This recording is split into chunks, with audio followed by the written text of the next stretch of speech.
My own family declared me dead. They held a fake funeral, cried on TV, lied to the police, all of that to collect the life insurance money I had. But there was one problem. I was alive.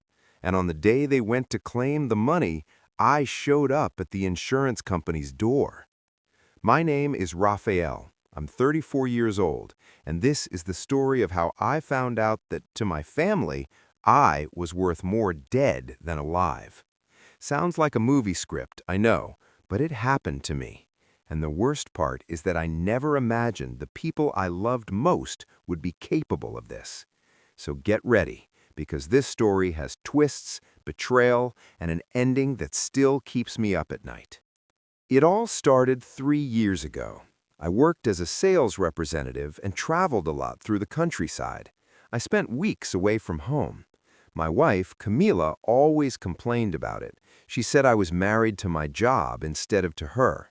My mom didn't like it much either. She wanted me closer to the family. But I liked what I did. I earned well and could give everyone a good life.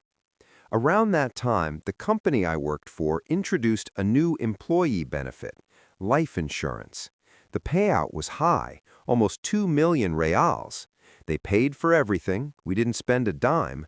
All we had to do was sign the papers and name the beneficiaries. I didn't think much about it. I put my wife as the primary beneficiary and my mother as the secondary. Normal, right? Anyone would do that. I signed the documents, kept a copy at home, and went on with my life. I never thought about it again. Life insurance is one of those things you have but hope you'll never need. A few months later, I noticed the mood at home was strange. Camila was distant, always on her phone, always with excuses not to talk. When I came back from trips, she barely greeted me. I tried to talk, to ask what was going on, but she said everything was fine and that I was just paranoid from traveling too much. My mother was acting strange too. She called all the time asking about my travel routes, where I'd be staying, how long I'd be gone. I thought it was normal motherly concern. Now I see it was something else. Then came that trip. It was supposed to be a week in the countryside visiting clients in small towns, places with barely any cell signal. I told everyone, like I always did. Camila just nodded. She didn't even kiss me goodbye.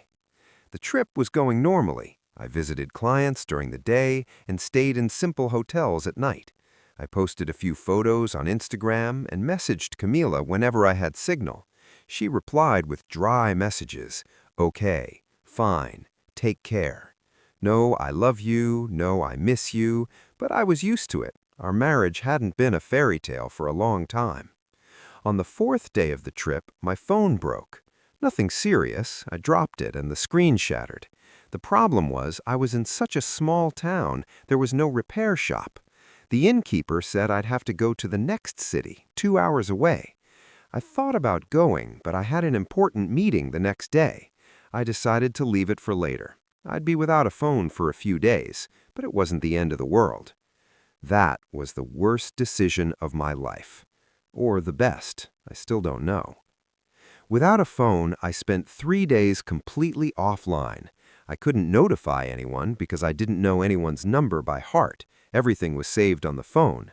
I even tried to access my social media on the inn's computer, but I couldn't remember my passwords, so I stayed disconnected. Honestly, I even enjoyed the break from technology. When I finished my work and headed home, I bought a new phone at the bus station, put my SIM card in, and waited for it to turn on. When it did, there were over 200 notifications, missed calls, messages, emails. I thought there had been an emergency. My heart started racing. I opened WhatsApp. Messages from everyone, friends, cousins, coworkers, everyone asking if I was okay, if it was true, saying they were shocked. I didn't understand anything. True what? Then I saw a message from my brother.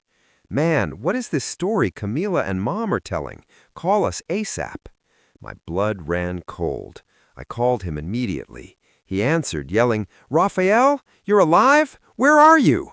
I said I was coming back from my trip, that my phone had broken. I asked what was going on, and then he told me. Camila and my mom had filed a police report. They said I had disappeared, that I left for a trip and never contacted anyone again, that my phone was unreachable, that the hotels I was supposed to stay at had no record of me, that I had simply vanished. They went on local TV, gave interviews, crying, asking for help to find me. My mom said I was everything to her, that she couldn't live without a son. Camila said she was desperate, that we were planning to have a baby, that she didn't know what to do. All lies. We weren't planning any baby. We barely had sex anymore.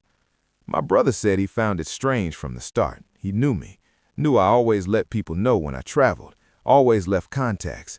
He tried to talk to Camila and my mom, but they said he was in denial and needed to accept that I had disappeared.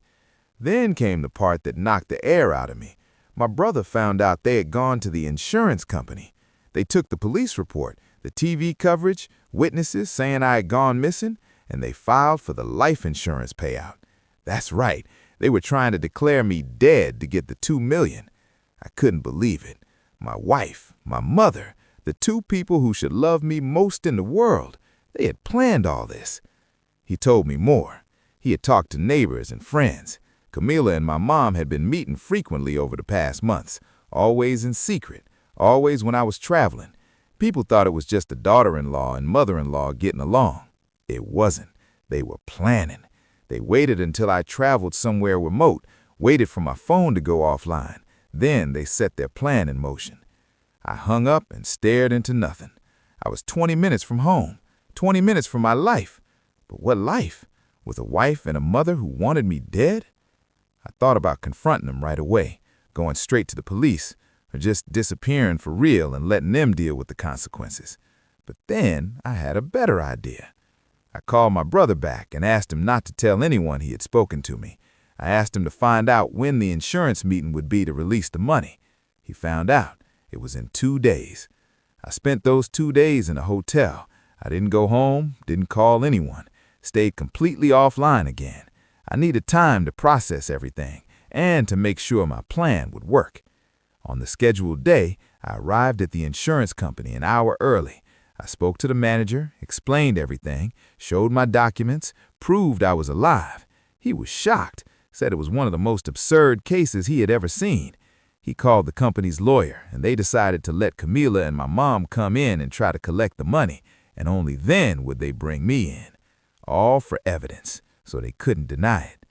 I waited in the next room, door slightly open, and could hear everything. They arrived right on time. I heard their voices. Camila with that fake, shaky voice. My mom, too, talking about how hard it had been, how much they were suffering. The manager was very kind, offered coffee and water, asked how they were coping. They went on, talking about me like I was a saint, a wonderful husband, a perfect son, how much I was missed. I was angry, but also wanted to laugh. It was all so fake, so rehearsed. Then the manager said that before releasing the check, he needed to confirm some details. He asked when they had last seen me, if I had enemies, if there was any possibility I could still be alive. Camila answered quickly, "No, there's no possibility. I know my husband. He would never go this long without contacting us. Something happened to him. I can feel it." My mom agreed. "My son is dead. A mother feels these things." After a few more questions, the manager confirmed the bank details where the money would be deposited. Then he said, "Before we proceed, there's someone here who would like to speak with you." That's when I walked into the room. The silence was so heavy you could cut it with a knife. Camila went pale, completely drained of color. My mom stood up and staggered, holding on to the table. I just looked at them and said, "Hi, I came to pick up my death certificate." Camila started stuttering. My mom began crying, not tears of relief, but of pure panic. The manager asked them to sit down and explained that insurance fraud is a serious crime, that the authorities had already been notified, that everything had been recorded. Camila tried to defend herself, saying it was a misunderstanding, that she really thought I had disappeared, that she was desperate. But the manager showed the evidence. They had filed the claim only 5 days after my supposed disappearance. Normally people wait months, even years. They hadn't truly searched for me. Everything pointed to premeditation. My mom fell to her knees, begging for my forgiveness, said she was in debt, that she needed the money, that Camila had convinced her. Camila shouted it was a lie, that my mom had come up with the idea. They started accusing each other. I just watched. I didn't feel sorry. I didn't feel anything. It was like watching two strangers fight. The police arrived half an hour later and took them both away in handcuffs. I gave my statement, handed over all the evidence, and left. Today, 2 years later, both of them are facing trial. Camila for attempted fraud and falsifying information, my mother for the same charges. Our divorce was finalized in 3 months. I didn't want anything from the settlement. I just wanted distance. I later found out Camila had been having an affair with a guy from her gym. He was involved in the plan too, wanted a share of the money. He ended up arrested as well. My mom really was in debt, not to a bank, but to loan sharks. She had developed a gambling addiction with online betting and owed over 100,000 reais. She thought the insurance would solve everything. Today, I live in another city. I started my life over from scratch. I don't speak to my mother anymore. I blocked her everywhere. My siblings understand. They distanced themselves too. Sometimes I think about what would have happened if my phone hadn't broken, if I had stayed online, given updates, returned on schedule. Would they have given up or found another way? I'll never know, and maybe it's better that way. What I learned from all this is that you never truly know someone, not even your wife, not even your mother. People are capable of unimaginable things when money is involved. And the worst part? It was only 2 million reais, not some absurd fortune, but enough for them to decide I was worth dead. There are days I still can't believe this happened to me. It feels like one of those internet stories you read and think, this has to be fake. But it isn't. It happened, and it changed my life completely. Now I'm more cautious with people. I don't trust easily. I don't open up right away.